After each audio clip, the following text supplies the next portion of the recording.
하나님, 오늘도 성부와 성자와 성령 하나님 임재 아래서 찬양하고 기도하고 말씀을 들을 때 하나님의 기름 부으심이 은혜의 소낙비와 성령의 소낙비가 임하도록 축복해 주옵소서. 예수 이름으로 기도합니다. 아름다운 광경을 보면 거듭 방문하게 됩니다.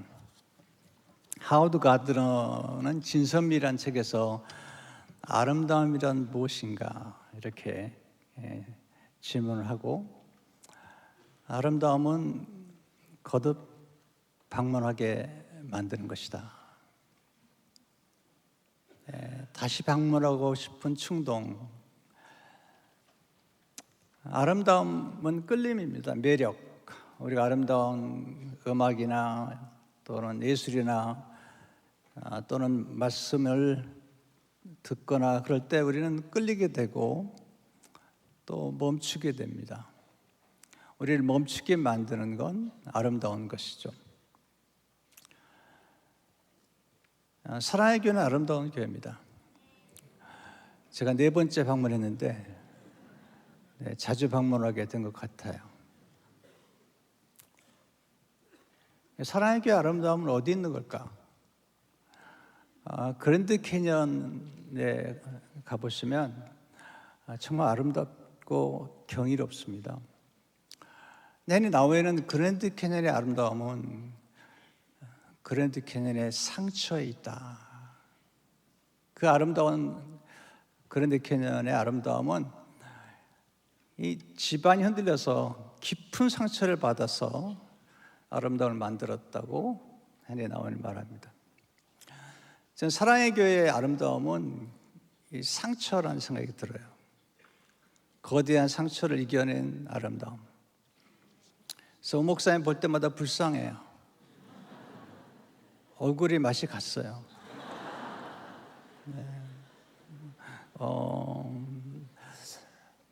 상처를 이겨낸 아름다움. 사랑의 교회의 아름다움은 상처를 이겨낸 그랜드 캐년 같은 아름다움이다. 그런 생각이 들어요.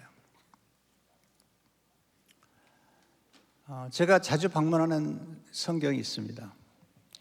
왜냐하면 아름답기 때문에. 마태복음 3장은 제가 자주 방문하는 말씀입니다. 성경 가운데 성부 하나님과 성자 예수님과 성령 하나님이 함께 등장하는 그런 성경 말씀이 많지 않습니다. 예수님께서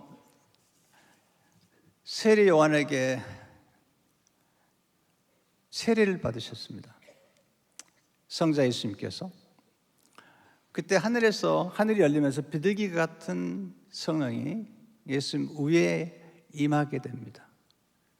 그리고 성부 하나님께서 하늘에서 말씀하십니다. 이는 내 사랑하는 아들이요 내 기뻐하는 자라. 성부와 성자와 성령 하나님이 함께 나타나는 놀라운 광경, 이 광경이 오늘 본문의 광경이죠. 17절을 보시면 이런 내 사랑하는 아들이요 내 기뻐하는 자라. 우리가 늘 들어야 될 음성입니다. 16절을 보시면 예수께서 세례를 받으시고 곧 물에서 올라오시되 하늘이 열리고 하나님의 성령이 비둘기같이 내려 자기 위에 임하심을 보시더니, 예수님은 말씀이시잖아요. 근데 말씀 위에 성령이 임하신 겁니다. 말씀 위에 성령이 임하셨다. 이건 이제 우리가 하나님의 성령과 말씀을 이해할 때 같이 가야 되는 거죠. 말씀이신 예수님 위에 성령께서 임하셨습니다. 더 놀라운 사실은 하늘이 열렸습니다. 하늘이 열리면 하나님께서 소낙비를 내려주시죠. 신명기 18장 12절을 보게 되면 여호와께서 너를 위하여 하늘의 아름다운 보고를 여시사 내 땅에 때를 따라 비를 내리시고 내 손으로 하는 모든 일에 복을 주시리니, 하늘의 아름다운 보고를 여십니다. 에스겔 3장 20절을 보게 되면 내가 그들에게 복을 내리고 내 산 사방에 복을 내리며 때를 따라 소낙비를 내리되 복된 소낙비를 내리리라. 성령의 비, 성경이 말하는 비, 소낙비는 은혜의 비, 축복의 비입니다. 하늘이 열리면 모든 게 달라집니다. 사방이 다 막혀도 하늘은 열려 있기 때문에 어떻게 하늘이 열리고 성령께서 빌기같이 많은 역사가 우리에게 나타날 수 있겠는가? 첫째로 하나님의 순종을 통해 하늘 문을 열어주십니다. 예수님이 세례 요한에게 세례를 받으세요. 세례 요한이 예수님, 제가 세례를 받아야 되는데 어떻게 예수님이 제게 세례를 받으시려고 합니까? 13절을 보시면 이때 예수께서 갈릴리로부터 요단강에 이르러 요한에게 세례를 받으려 하시니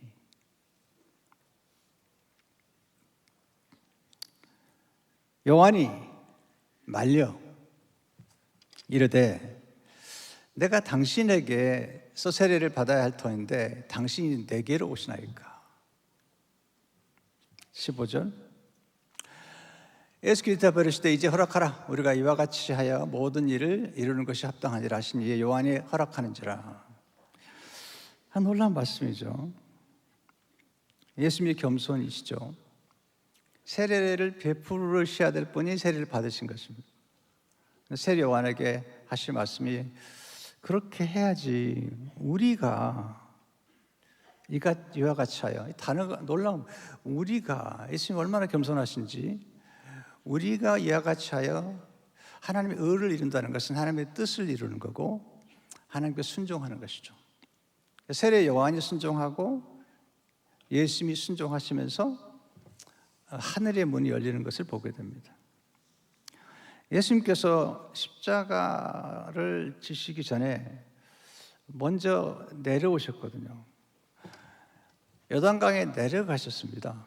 세례를 받으시려면 내려가시되는데 예수님의 내려가심은 겸손을 의미합니다. 그러니까 성령께서 언제 역사하시냐면 겸손한 영혼에게 역사하시고 또 겸손한 성품 위에 하늘이 열리는 것을 보게 됩니다. 세례 요한에게 세례를 받으셨습니다. 그러면서 세례 요한에게 주어진 사명을 완숙해 하십니다.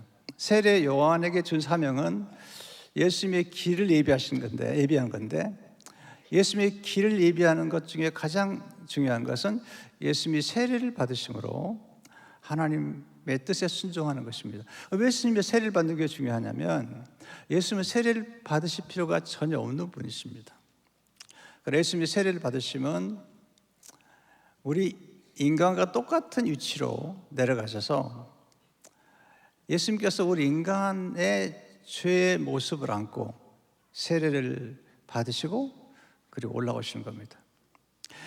뒤에 제가 로마서 6장에 말씀드리겠지만 예수님이 세례를 받으신다는 것은 그것도 우리와 함께 세례를 받으시고 우리와 함께 다시 부활하기 위해서 받으신 것입니다.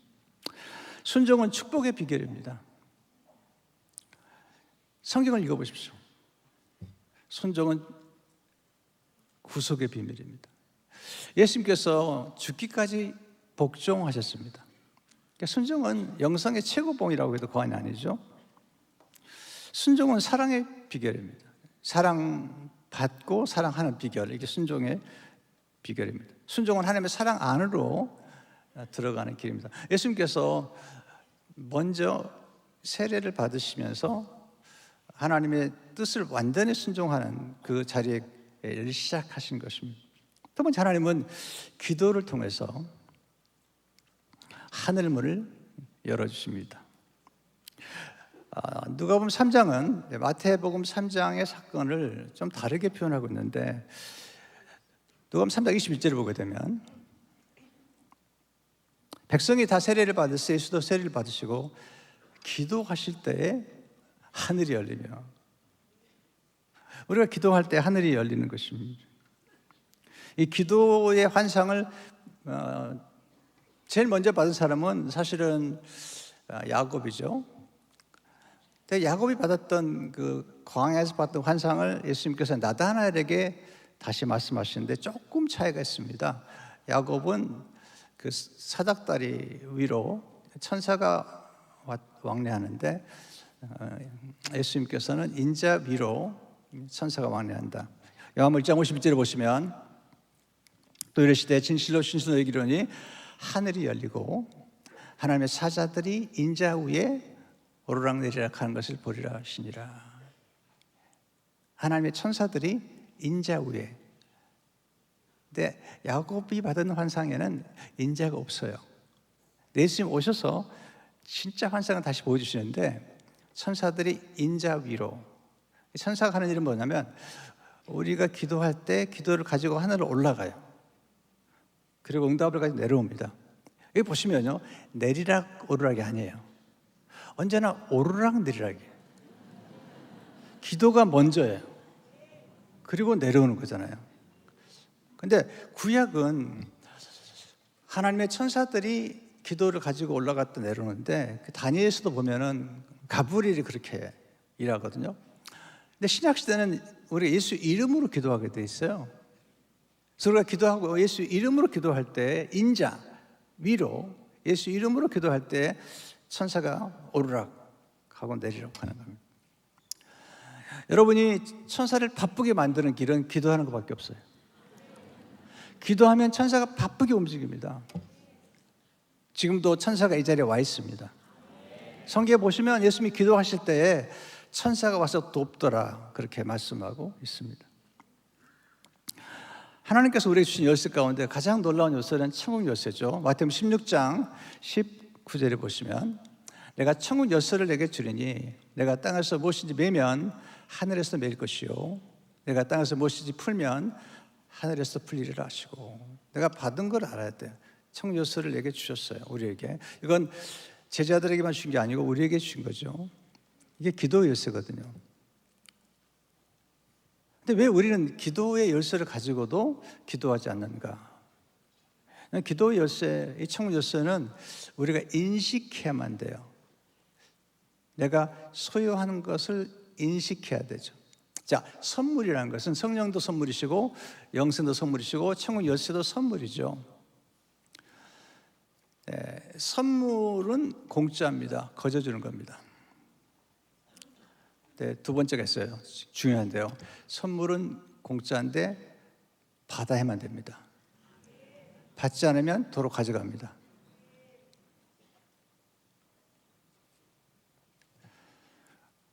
자, 오목사님이 제게 선물 하나 줬어요. 공짜예요, 공짜. 근데 내가 이 선물을 받아야만 내 것이 되죠. 안 받으면 눕게 돼요. 오목사님께 되는 거죠. 어려워요? 자, 하나님이 우리 주신 선물, 성령의 선물, 영생의 선물, 이 선물도 또 마찬가지죠. 거저 주시는 건데 우리가 안 받으면 우리께 되지 않아요. 그러니까 하나님이 주신 건데도 우리 인식하지 못할 때가 많아요. 우리는 그렇게 얘기하잖아요. 내가 가진 게 없다고. 하나님이 제일 섭섭하게 생각하세요. 사도 베드로가 은과 금은 내게 없거니와 내게 있는 것으로 내게 주노니, 내게 있는 것을 알았단 말이죠. 예수의 이름으로 일어나 걸어라. 치유의 역사 나타나잖아요. 이게 인식하는 거죠. 내가 예수의 이름에 권세가 있다는 것, 내가 천국 열쇠를 가졌다는 것, 이걸 내가 인식하고 적용하고 사용할 줄 알아야 되는 것입니다. 자, 10번째는 기도는 하늘의 보물 창고를 여는 황금 열쇠다. 토마스 왓슨은 기도는 하늘을 여는 열쇠며 마귀를 쫓아내는 채찍이다. 우리가 기도할 때 은혜의 보좌 앞에 언제나 나갈 수가 있습니다. 우리가 성령께서 우리에게 오신 것은 사실은 하나님이 예수님을 통해 보낸 선물인데, 순종하는 자에게 주시는 성령의 선물이신데, 성령의 선물을 우리가 받아야 되고, 그리고 받은 다음에는 그 성령의 선물이 내 안에, 성령이 내 안에 역사한다는 사실을 인식해야 됩니다. 그래서 내 안에 지금 성령의 역사함을 알아야 됩니다. 이거 알면 놀라운 일이 벌어집니다. 내가 가진 것을 알면 놀라운 일이 벌어집니다. 없다고 말하면 안 되죠. 깨닫는 것, 내가 이미 가졌다는 거죠. 성령 이건 분명히 계속 말씀이 나오지만 구하는 자에게 성령을 주시지 않겠느냐. 여러분, 성령을 구하시면 성령을 주십니다. 자, 주셨다면 우리가 받은 거잖아요, 이미. 그러면 성령이 내 안에 거하신다는 것을 우리는 알아야 되죠. 세 번째, 하나님은 하늘의 문을 여시고 비둘기 같은 성령님을 보내주십니다. 16절 보세요.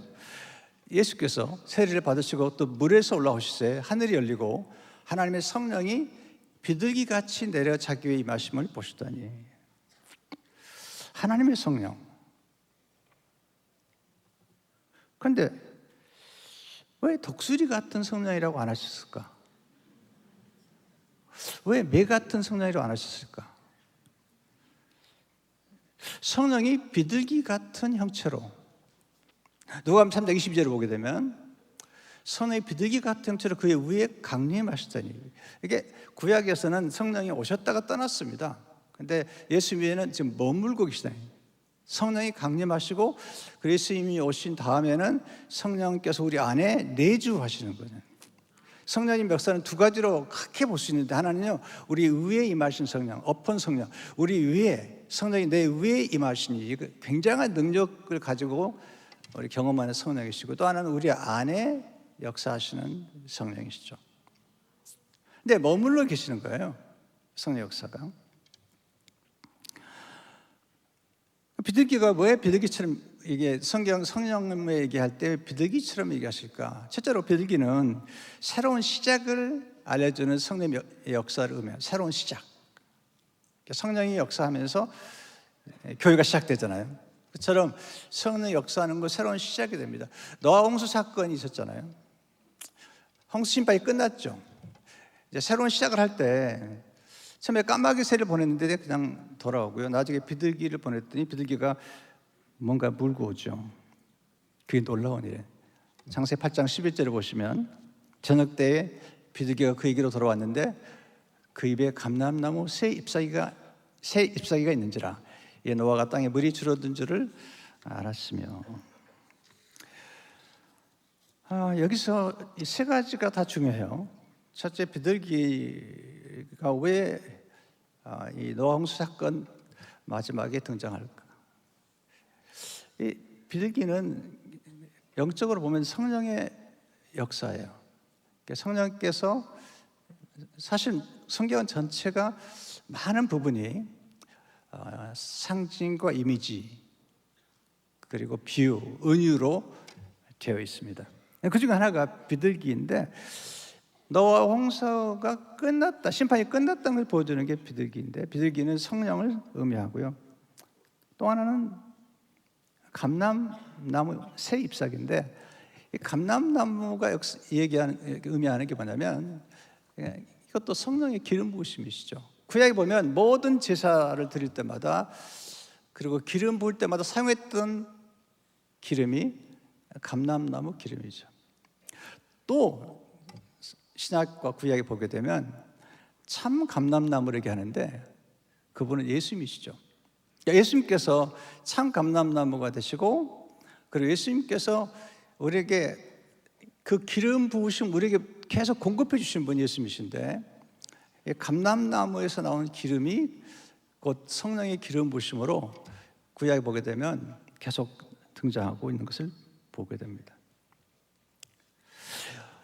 이것은 그냥 제가 어떤 말씀을 드린 건 아니고요. 성경 전체를 연결시켜 보면은 우리가 깊이 이해가 되죠. 출애굽기 30장 24절을 보게 되면 감람 기름 한 흰을 가지고 그것으로 거룩한 관유를 만들 때 향을 제조하는 법도로 향기를 만들지 이것이 거룩한 관유가 됐지라.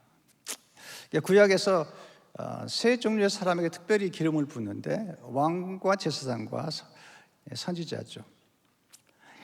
다윗에게 기름을 붓죠, 사무엘이. 그때 다윗이 여호와의 영으로 충만해지죠. 사무엘상 16장 13절을 보게 되면 사무엘이 기름 뿔병을 가져다가 그의 형제 중에서 그에게 부었더니 이날 이후로 다윗이 여호와의 영에게 크게 감동되니라. 그러니까 감람나무, 즉 올리브 나무에서 만들어지는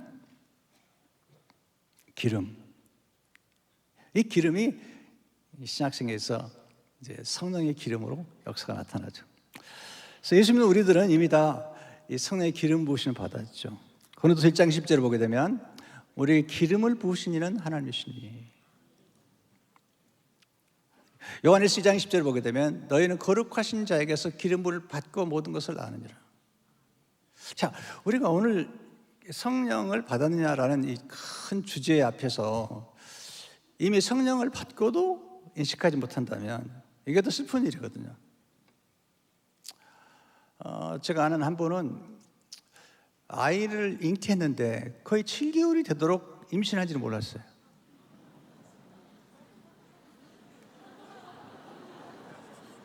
아니, 웃을 일이 아니에요.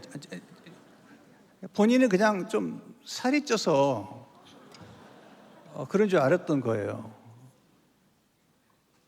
그러니까 아이는 생명이잖아요. 그 생명이 약동하자는 거잖아요. 그러니까 벌써 보통 아이가 들어서면 금방 입덧을 하고 그럴 텐데 이분은 그걸 못 느낀 거죠.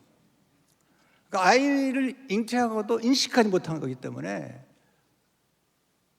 그냥 음식도 마음대로 먹고 좀 그랬던 거죠. 우리 안에 이미 주신 성령의 능력과 예수 이름의 권세와 이 놀라운 능력들이 우리 안에 있음에도 불구하고 이걸 인식하지 못하면 사용할 수 없는 거죠. 내가 열쇠를 가졌지만 열쇠를 사용하지 않는다면 하나님 나라의 한 보고에 있는 모든 축복들이 내 것이 될 수 없다는 것을 의미하죠. 자, 비둘기 입에 나오는 게 이제 감람나무의 새 잎이잖아요. 새 잎사귀. 그게 뭘까요? 이것도 사실은 놀라운 메시지죠. 새 순음이에요, 순. 구약에서 순은 예수님을 예언하고 있습니다. 세갈에서 3장 8절을 보시면 이들은 예표의 사람이라 내가 내 종 순을 나게 하리라. 이 순이 장차 오실 예수님을 의미하고요. 세갈 6장 12절을 보게 되면 보라 순이라 이름하는 사람이 제 곳에 나타나서 여호와의 전을 건축하리라. 예수님이 오셔서 이제 교회를 새로 세우신 거잖아요. 성전 되신 예수님께서. 그러니까 이제 사랑의 교회는 순장이 있죠, 순장. 네, 이게 순이 뭐냐? 예수 그리스도. 새 잎사귀로부터 자라는 것이죠. 그러니까 성령이 역사하시게 되면 기름 부으심이 있고 새로운 생명, 새로운 부활, 새로운 치유가 나타나는데 부활절에 우리가 증거하는 예수 그리스도의 첫 열매, 그게 새 열매잖아요. 첫 열매라는 뜻은 그 다음에 맺히는 모든 열매는 똑같이 첫 열매의 모습이라는 거죠. 자, 예수님이 순으로 오셨단 말이죠. 그렇기 때문에 우리도 순이 되어가는 거죠. 그래서 순장의 역할은 예수 그리스도의 목자의 역할을 하는 거잖아요. 순원도 순이 되는 거잖아요. 두 번째, 비둘기 성품은 순결하고 온유하고 화평한 성품입니다. 마태복음 10장 10절을 보시면 그럼 너희는 뱀같이 지혜롭고 비둘기같이 순결하라. 비둘기의 특징은 온유하고 화평을 좋아합니다. 성령의 열매 가운데 하나가 온유잖아요. 온유. 9가지 열매 가운데 온유잖아요. 비둘기는 화평을 좋아합니다. 싸우는 걸 싫어합니다. 거칠지 않습니다. 저는 한국교회 1년에 한 번씩 좀 나오는데 좀 걱정이 돼요. 너무 거칠어졌어요. 온유를 잃어버렸어요. 화평을 잃어버렸어요. 사나워졌습니다. 여러분, 성령이 역사하게 된 비둘기처럼 역사하는데 화평과 온유와 순결이 공동체 안에서 순 안에서 이루어지는 것을 보게 됩니다.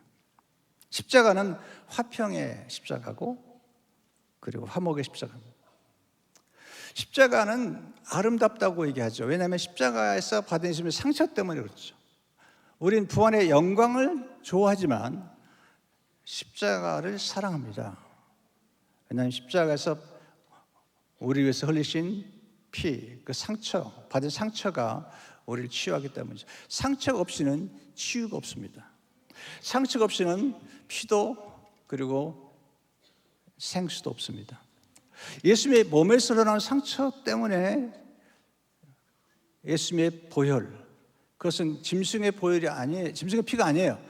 예수님 하나님의 아들이시고 하나님이시기 때문에, 하나님의 피기 때문에 전 인류를 구원하고 거듭나게 만들고 정결케 하고 치유케 하는 능력이 되는 것입니다.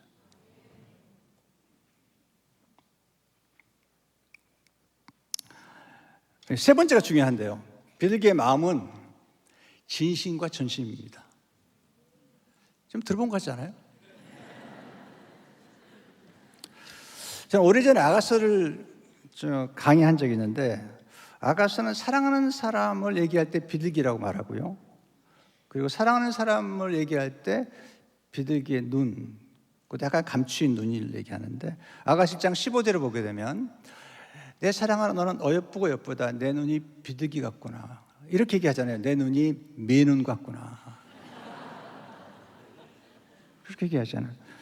아가서 4장 1절을 보게 되면, 4장 1절을 보시면 나의 사랑 그대는 정말 아름답구려. 베일에 가리워진 그대의 눈은 비둘기 같고, 약간 가리워진, 자기를 다 드러내지 않은 그런 눈, 비둘기 같은 눈이죠. 아가서 5장 12절 보면 너는 시냇가의 비둘기 같은데 오히려 신나고 아름답게도 박혔구나. 비둘기가 왜 중요하냐면요, 왜 성령을 의미하는, 성령을 상징하는 그 새로 비둘기를 정했을까? 우리가 놀랍잖아요. 하나님은 어떤 것 하나도 그냥 선택하는 게 없거든요.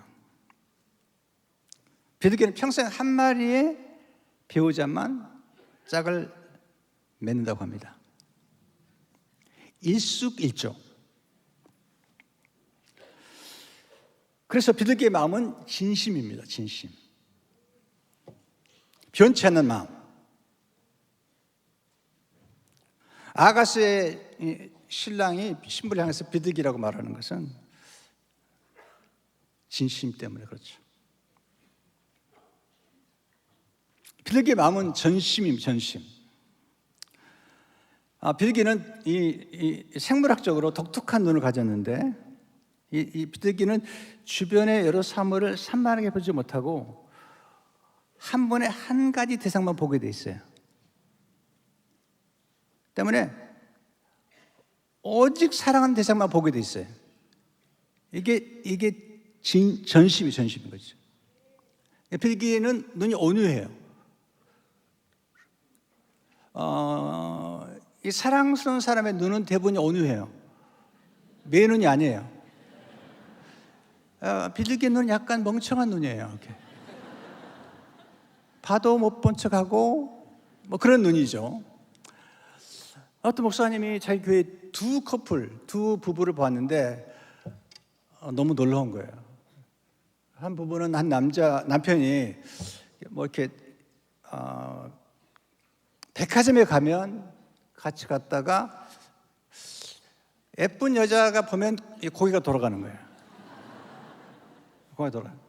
그럴 때마다 그 부인은 불러가지고 당신 진짜 속이 없다. 지금 몇 살인데 지금도 그러냐. 그냥 이 눈을 확,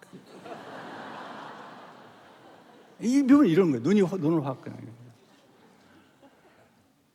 근데 다른 커플이 아닌데 거기 좀 달라요. 예쁜 얼굴을 보면 그 부인께서 기다려요. 그리고 나중에 다 봤어?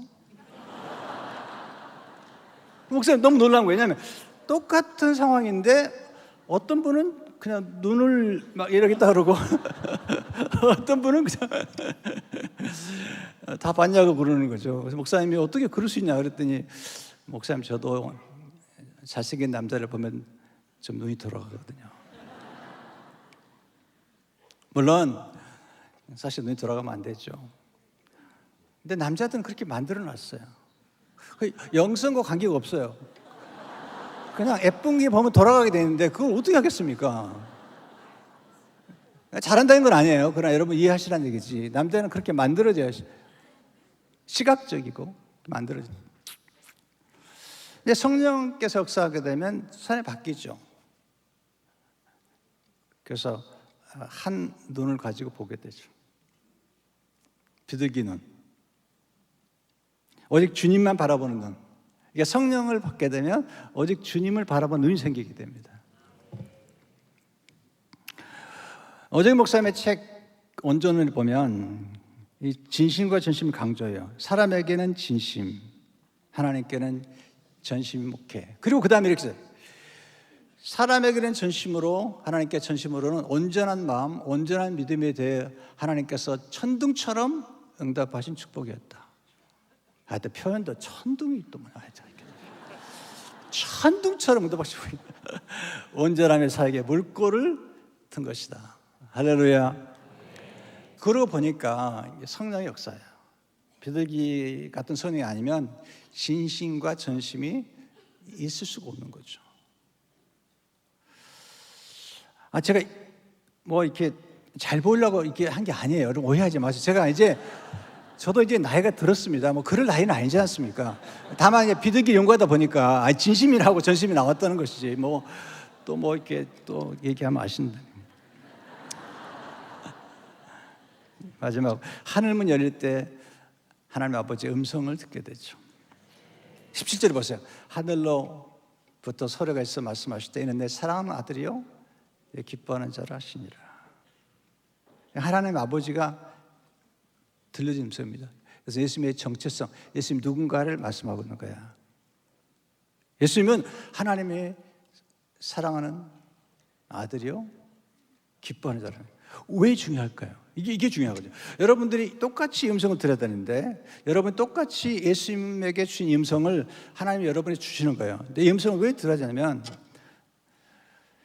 마귀가 마태복음 4장에서 예수님을 공격할 때마다 뭐라고 공격하지 않습니까? 마태복음 4장 3절을 보세요. 시험하는 자가 예수께 나와서 이르되 내가 만약 하나님의 아들이거든 명아이 돈들로 떡don에 유혹하는 거죠. 하나님의 아들이면 돌로 떡을 만들라는 거죠. 이게 마귀가 그렇게 우리를 공격할 때 정체성을 가지고 공격하는 거죠. 6절을 보니까 내가 만일 하나님의 아들이거든 뛰어내리라는 거죠. 우리가 하나님의 자녀라는 의식, 내가 하나님의 자녀가 되었다는 이 정체성을 가져야만이 마귀가 와서 여러분에게 유혹할 거예요. 내가 배도 고픈데, 내가 병도 들었는데, 내가 실패됐는데, 내가 인생이 어려워서 이혼도 하고 상실도 했는데 내가 하나님의 아들이거든, 내가 하나님의 딸이거든, 그럴 수 있겠냐는 거예요, 마귀가. 십자가 앞에서 똑같은 얘기를 해요. 그러니까 예수님께서 이 똑같은 말씀 마태복음 17장에 들으시거든요. 왜냐하면 십자가를 질 때 또 이런 유혹이 있습니다. 마태복음 17장 5절에 보시면 구름 속에서 소리가 나서 이르시되 이는 내 사랑하는 아들이요 내 기뻐하는 자니 너희는 그의 말을 들으라 하시니라. 그리고 나서 십자가를 지러 가십니다. 근데 십자가에서 사람들이 외쳐요. 내가 만약 하나님의 아들이거든 내려오라는 거야. 십자가 지지 말고 내려오라는 거죠. 우리는 이 하나님의 음성, 나 하나님의 딸이요 하나님의 자녀라는 이 음성을 늘 들어야 됩니다.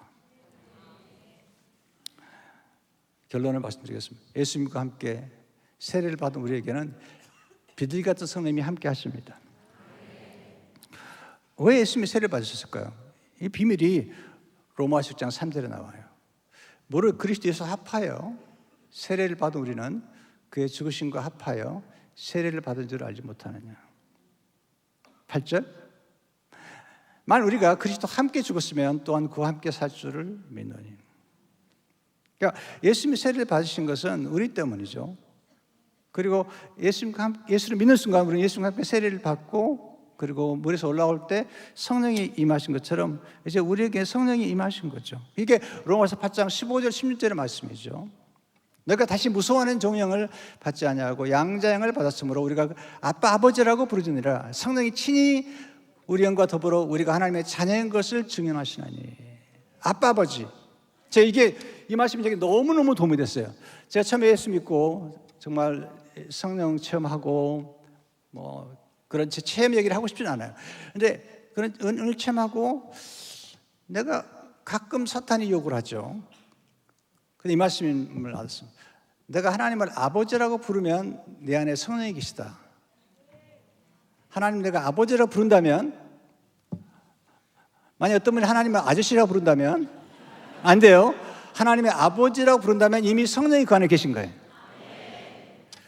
사도 바울이 뭐라고 하냐면 고린도서 12장 3절에 보면 또 성령으로 아니하고는 누구든지 예수를 주시라 할 수 없느니라. 우리 예수님을 주님이라고 고백한다면 이미 우리 안에 성령이 계신 겁니다. 성령을 인식하는 게 중요하다니까요. 내 안에 성령이 계시기 때문에 내가 하나님 아버지라고, 하나님 아버지라고, 아빠 아버지라고 부를 수 있는 거고, 성령께서 우리 안에서 기도하시는 거예요. 탄식하는 기도를 하는 거예요. 탄식하는 기도를요. 그러니까 우리 안에서 기도하게 만들고 찬송하게 만드는 것은 하나님의 성령의 역사거든요.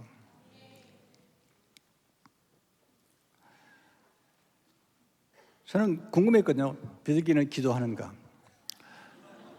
히스기야 보니까요, 비둘기 기도해요. 히스기야가 기도할 때 뭐라고 그러냐면 이사야 38장 14절을 보게 되면 비둘기같이 슬피 울며 내 눈이 새하도록 악망하나이다. 아, 비둘기가 기도하는 거야. 슬피 울며 기도하는 거죠. 우리 목사님 어제 보니까 슬피 울며 기도하더라고. 애간장이 녹더구만. 슬피 울며 기도. 비둘기 기도. 이게 성령의 기도예요. 비둘기가 찬양이 안 해요. 찬양해요. 시편 150편 6절 매일 시편 마지막에 보면요, 호흡 있는 자마다 여호와를 찬양하라. 비둘기가 찬양하는 거예요. 자, 그러니까 성령 충만은 말씀 충만이에요. 왜? 말씀이신 성령 위에 임하셨잖아요. 예수님 위에, 예수님께 임한 것처럼 에베소 5장 18절에 보면 성령 충만을 받으라고 말씀한 다음에 그리고 이어서 시와 찬송과 신령한 노래들로 서로 화답하며, 그러니까 성령 충만은 찬송 충만이에요. 그리고 골로새 3장 10절에 보면 그리스도의 말씀이 너희 속에 풍성히 거하여 모든 지혜로 피차 가르치며 권면하고 시와 찬송과 신령한 노래를 부르며 감사하는 마음으로 하나님을 찬양하고. 성령 충만은 말씀 충만이고, 그리고 성령 충만은 찬양 충만인 거예요. 그러니까 제가 예수 믿고 나서, 예수 믿기 전까지는 찬양을 몰랐습니다. 유행가 불렀거든요. 유행가. 사랑이 무엇냐고 물으신다면 눈물의 씨앗이라고 말하겠어요.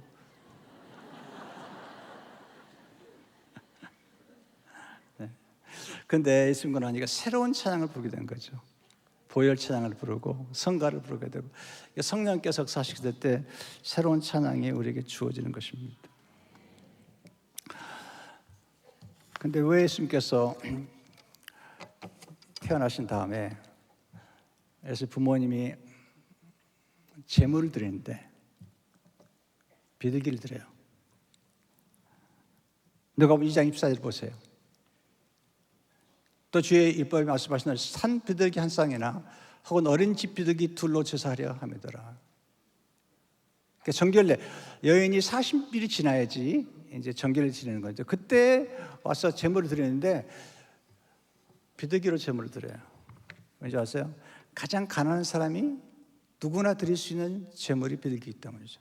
이 말이 뭐냐면 누구에게나 성령은 함께 임하신 거예요. 누구에게나. 가난하든 부자든 상관없습니다. 누구에게나 임하신 성령의 역사죠. 그래서 오늘 여러분 안에 성령께서 계신 걸 믿으시기 바랍니다. 예수님 주로 고백하고 예수님을, 하나님을 아빠라고 부른다면 여러분의 성령이 계신 걸 믿으시기 바랍니다. 오늘 성령의 능력이 여러분과 함께 하실 주 이름으로 축원합니다. 하나님 아버지 감사합니다. 오늘 귀한 교회 성령이 이미 임하셔서 말씀 충만, 찬양 충만, 성령 충만하게 하신 것을 감사합니다. 하나님을 아빠 아버지라고 부르는 성도님들과 예수님을 주라 고백하는 성도들의 가슴 속에 성령의 충만의 역사 있게 하시고 예수님의 상처에서 나온 보혈과 생수가 우리를 치유하는 것처럼 오늘 치유의 역사가 나타나도록 축복해 주옵소서. 예수 이름으로 기도하옵나이다. 아멘.